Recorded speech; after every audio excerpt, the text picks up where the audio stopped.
Let me begin by saying that I have never considered myself a wrestling critic. I've been a fan, been a mark, been a smart mark, and for the last 9 years I've been actually in the wrestling business. Being a talent agent, being a booker, putting shows together, all of that. So I feel like I have a little insight.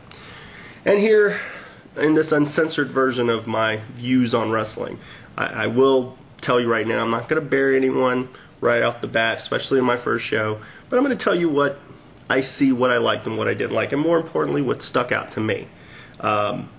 So without further ado, because I've got 4 shows to cover, let's begin. Sheik's music, Taylor Wilde's music, horrible. Very generic, and for 2 people who hold belts, you got to do a little bit better than that for them. Especially Sheik, even if it's a blatant ripoff of Sabu's, something slightly different that ties into his character. Same thing with Taylor Wilde. Find something that fits her. It was great to see Motor City Machine Guns not only get the win, being a tag team, but get positively mentioned as the MVPs. Now, I will say I didn't watch Bound for Glory. I've watched some of the matches on Daily Motion, but I didn't watch it. The only problem that I have with the build from the commentators is, where does it lead? Are these guys going to be in the title hunt? I mean, they're one of the best tag teams you've got on your roster.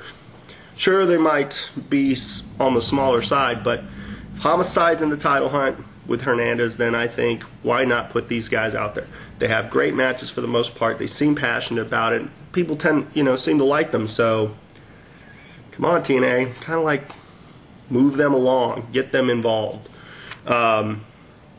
Dutt looks fantastic. Guys really put time in the gym and all that, and I like what they've done with him in his maturation.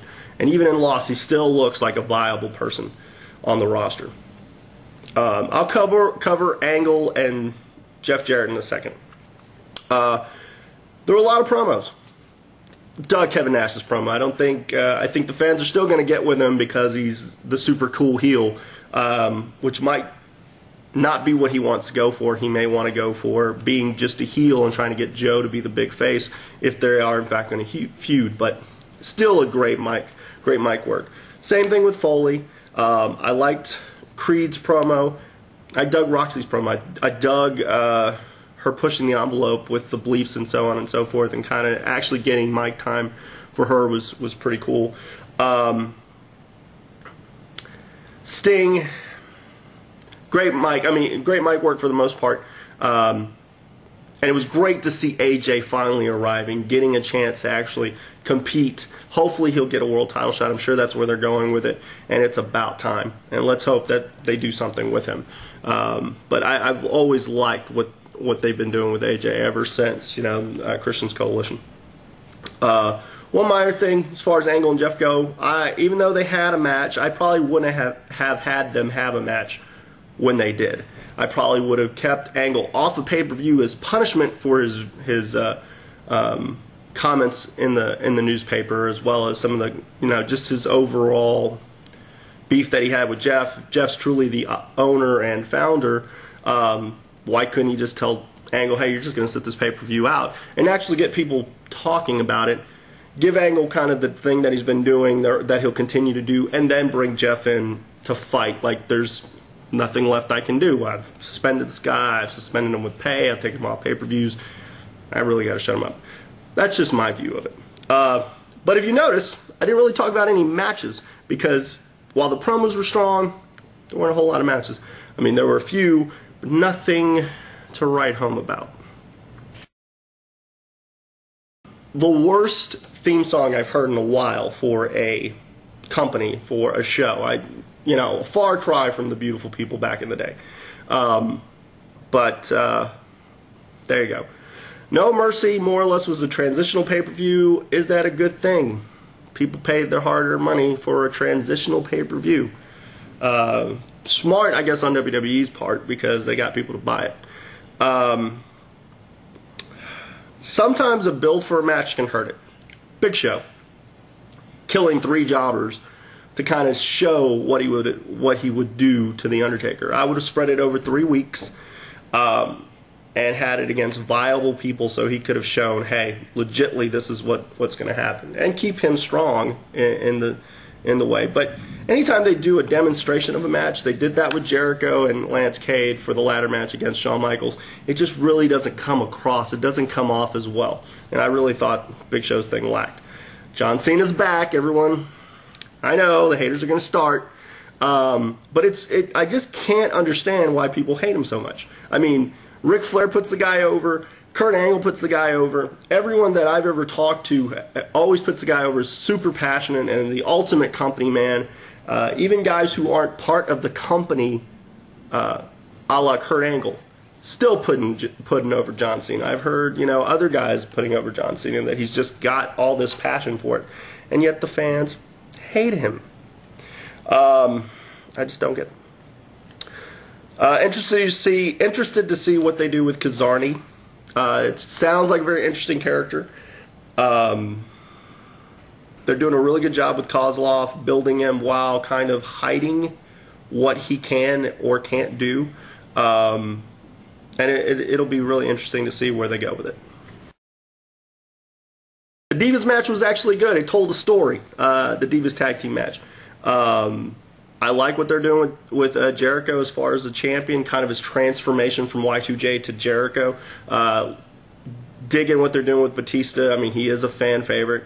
The Adam Lee originals work to an extent. They finally have given Haas something to do. Even if it's mimicking our favorite stars. I mean, it wasn't too over with Austin, but people started getting behind it. I thought the Miz, Morrison, Punk, Kofi tag team match was a great match. They got, there was some hiccup towards the middle, but honestly, that was a great match. Told a story. The finish was awesome. A great way of putting over every guy and making it make sense. They have 800 episodes coming up in 2 shows. I mean, what more can you say about that? And honestly, in wrestling in its entirety, anything on television at this point, Santino Marella is the best thing going. Glamourella is one of the best things going. And any guy who will give a guitar shot, get cut open in his mouth, and still, without missing a beat, finish his promo, thing of beauty. And my hat's off to him. Bourne, not only in the main event, but goes over by pinning Mark Henry. That I would have thought was unheard of. And for all the people that are telling me, well, they don't really build talent and they don't know how to build new guys and the wrestling's kind of watered down, I don't really know, because I mean I saw instances throughout every show where it seems like WWE's trying at least to build a more competitive, very airific type of show. Airific, I don't even know if that's a word. My bad. The pick your tag team match, I'm going to say Rhodes DiBiase versus Punk and Kofi, only because I want to see a title change, and I think they should do it. They probably wouldn't. You'll probably see Miz Morrison versus Crime Time, but Rhodes and DiBiase, I think it's time. Maybe Punk and Kofi. Punk, who will always be considered a world champion. There you go, world champion. The IC title, I see Santino retaining against Goldust. Only reason I want to see Goldust is because if Cody Rhodes is in the building, I'd like to see that backstage vignette. Goldust and Cody interacting. U.S. title, not even on a pay-per-view. The title match is not even on a pay-per-view.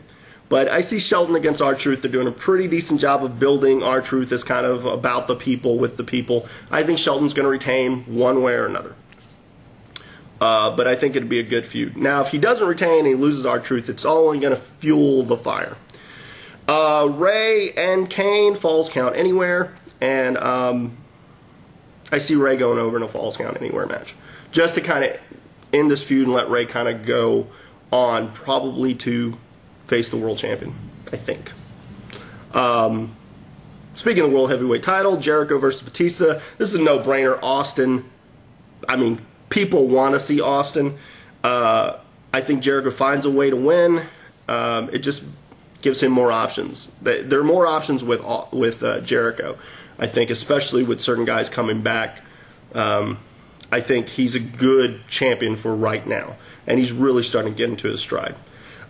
Taker and Big Show, I'd pick a knockout match, and I'm going to pick Taker. But I think this match, the winner of this match, is really going to dictate who's going to win the title match, which is the WWE title match, which I think is Triple H versus Jeff. Now, here's the thing. I want to say Jeff's going to win and get a short run only because I believe that Kozlov will take offense and actually interfere in this match and cost Triple H the title. But that's just me. That's how I would book it. And give Jeff the big win. Yay! And maybe all the fans will be cool with it. But I have one question before I leave. What are you more upset about? Are you more upset that Triple H retained over Jeff Hardy or that Sting beat Samoa Joe? Just let me know.